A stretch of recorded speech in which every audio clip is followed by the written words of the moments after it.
Hello दोस्तों, मेरा नाम मुनीश कुमार है और मेरे चैनल मुनीश कुमार के फाइनेंशियल इनसाइट्स में आपका एक बार फिर से स्वागत है। जैसा कि आपको पता है, आप जानते हैं कि मैं डेली एक वीडियो आपके साथ शेयर करता हूं, जिसमें मैं एक फाइनेंशियल इनसाइट आप लोगों के साथ शेयर करता हूं।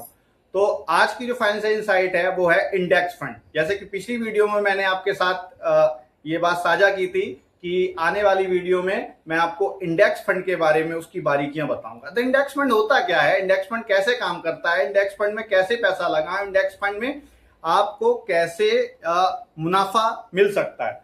तो इंडेक्स फंड क्या होते हैं? जो भी पैसा आपका इंडेक्स में जाता है, इंडेक्स फंड में जाता है, तो वो पैसा उस इंडेक्स की कंपनीज में लगता है। जैसे कि हमारे देश की दो इंडाइसेस हैं, जो बड़ी इंडाइसेस हैं, निफ्टी 50 और बीएसई सेंसेक्स। निफ्टी 50 का एस्टेब्लिशमेंट 1996 में हुआ था और बीएसई सेंसेक्स का एस्टेब्लिशमेंट 1986 में हुआ था। 1986 से और अब तक यानी कि 39 ईयर्स, 39 साल में लगातार इसने 13 से 14% ईयर ऑन ईयर बेसिस पर रिटर्न दिया है। और निफ्टी की बात करें तो निफ्टी ने भी 1996 से अब तक यानी कि लगभग 29 साल लगातार इसने भी 13-13.5% ईयर ऑन ईयर बेसिस पर रिटर्न दिया है। यानी कि अगर बात करें कि अगर किसी व्यक्ति ने 1986 में सेंसेक्स के इंडेक्स में पैसा लगा दिया होता तो उसका पैसा आज तक 13-14% ईयर ऑन ईयर बेसिस पर ग्रोथ करता हुआ आता। और 13-14% कंपाउंडिंग बहुत ज्यादा होती है। अगर कोई व्यक्ति 13-14% की मनी लगातार 39 साल ग्रो करता है, मैं इसकी आपको कैलकुलेशन करके दिखाऊंगा आगे आने वाली वीडियोस में, तो आप जानेंगे कि 13-14% की कंपाउंडिंग कितनी ज्यादा काबिल तारीफ होती है।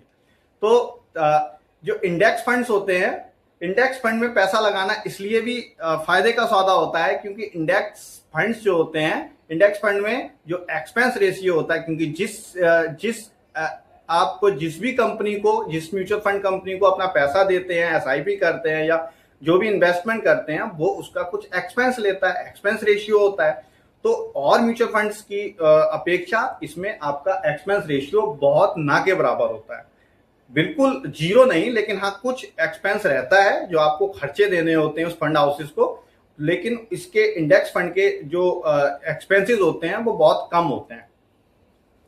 तो इंडेक्स में अगर आपके मन में एक सवाल आएगा कि हमने अभी की जो 50 कंपनियां हैं, इंडेक्स है 50 कंपनियां हैं, उनमें हमने पैसा डाला और किसी म्यूचुअल फंड ने उस इंडाइसिस में इक्विवेलेंट पोर्शन में पैसा डाल दिया, तो आगे अगर कोई कंपनी छोटी हो जाती है, अगर कोई कंपनी खत्म होती है तो वो पैसा हमारा मारा जाएगा। लेकिन ऐसा नहीं होता है। होता क्या है असल में, जैसे कि निफ्टी 50 में जो भी कंपनीज, 50 कंपनी जो देश की सबसे बड़ी कंपनीज होती हैं वो रहती हैं, और अगर किसी भी कंपनी का allocation 20,000 crore, large cap companies का, यानी कि जो 50 कंपनीज है, 20,000 करोड़ अगर किसी भी कंपनी का अपना एलोकेशन कम हो जाता है और फंडामेंटल उसके अच्छे नहीं रहते, तो उसे निफ्टी 50 से निकाल दिया जाता है। और जब निफ्टी 50 से निकाल दिया जाता है, उसकी जगह दूसरी कंपनी को उसमें शामिल कर लिया जाता है जो उस कैटेगरी की होती है, उतना उसका मार्केट कैप होता है। तो यानी कि अगर आपने 500 की एसआईपी की है तो आपकी 50 कंपनीज में, पूरे इंडेक्स में आपका 500 रुपया जाएगा और इक्विवेलेंट पोर्शन में जाएगा, जो सेक्टर वाइज जो भी उसका एलोकेशन हर कंपनी का रहता है उसके हिसाब से जाएगा। और अगर कोई कंपनी इंडेक्स से बाहर निकाली जाती है, कोई नई कंपनी उसकी जगह लेती है, तो आपका जो पोर्शन है, आपका जो इन्वेस्टमेंट है, उस कंपनी से निकालकर नई कंपनी को दे दिया जाएगा। नई कंपनी को देने का मतलब है फिर से वो पैसा उतना ही ग्रो करेगा जितना निफ्टी 50 ग्रो करेगा। तो किसी भी देश का जो इंडेक्स होता है, इंडेक्स फंड होता है, इंडेक्स फंड उस हिसाब से ही चलता है जैसे कि एक जीडीपी। जैसे कभी देश नहीं मर सकता, वैसे ही किसी भी देश का इंडेक्स फंड कभी नहीं मर सकता। इंडेक्स फंड अजर अमर समझिए। जैसे कि अगर आपने इंडेक्स में पैसा डाला तो मान के चलिए कि अजर अमर है, वो कभी नहीं मिटेगा। भले ही वो 40% 30% गिर जाए, जैसे कि पीछे की वीडियो में मैंने आपके साथ बताया था कि कोविड में जब कोविड आया तो 34-35% आपका जो इंडेक्स था वो कम हो गया था, क्रैश हो गया था। लेकिन जब समय अच्छा आया, जीडीपी ने ग्रो किया, इकोनॉमी लाइन पे आई, गवर्नमेंट ने और अच्छे इनिशिएटिव्स लिए, तो जो इंडेक्स था वो भी अपने आप में ग्रो किया, 7,500 पे आ गया था, 7,600 के लगभग, 12,500 और 12,500 पे 1,000 पे था जिस समय कोविड हुआ था। तो ये फिर से अपने लाइफ टाइम हाई पे आया और आज बढ़ते बढ़ते 25,000 का निफ्टी 50 हो गया। तो ऐसा एक बार नहीं अनेकों बार हुआ है कि निफ्टी 50 क्रैश हुआ है, नीचे गया है, फिर से वो लाइफ टाइम हाई बनाया और आगे बढ़ा है। तो इंडेक्स में पैसा लगाना इसलिए ही फायदे का सौदा है क्योंकि इसके एक्सपेंस रेशियो कम होते हैं और आपका पैसा एकदम सेफ होता है। थोड़ा सा रिस्क तो मान के चलिए क्योंकि स्टॉक मार्केट में है तो थोड़ा सा रिस्क तो रहेगा, लेकिन लंबे समय में इसे रिस्क ना ही मान के चले। क्यों?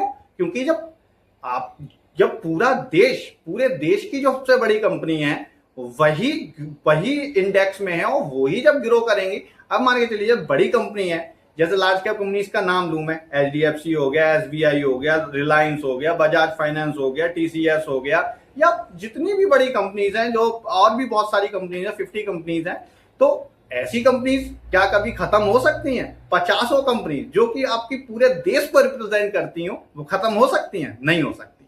अगर ये कंपनीज खत्म हो जाएंगी, ये कंपनीज अगर डिस्ट्रॉय हो जाएंगी, अगर इनकी कैपिटल बिल्कुल डिस्ट्रॉय हो जाएगी और इनका कैपिटल मार्केट कैप खत्म हो जाएगा, तो देश में हाहाकार मच जाएगा। और हाहाकार मचाना सरकार का काम नहीं है। सरकार खुद चाहती है शांति बनी रहे, इसलिए सरकार कभी नहीं चाहेगी इंडेक्स डाउन हो या क्रैश हो। तो इसीलिए मैं आपको इस वीडियो में इंडेक्स फंड के बारे में बताना चाहता था। इंडेक्स फंड में पैसा लगाएंगे तो आपका पैसा हमेशा सुरक्षित रहेगा। मैं अगर आपको सही शब्दों में बताऊं तो एफडी से ज्यादा सुरक्षित है आपका इंडेक्स फंड। क्यों? एफडी तो आपका एक बैंक में रहता है, लेकिन इंडेक्स फंड में जो पैसा रहता है वो आपका 50 कंपनीज में, पूरी जीडीपी में, पूरी इकोनॉमी में रहता है। Thank you. आगे भी मैं ऐसी इनसाइट्स आपके साथ शेयर करता रहूंगा और मेरे चैनल को प्लीज ऐसे ही व्यूज देते रहें, देखते रहें, शेयर करते रहें, सब्सक्राइब करते रहें और आपका बहुत बहुत धन्यवाद। Thank you.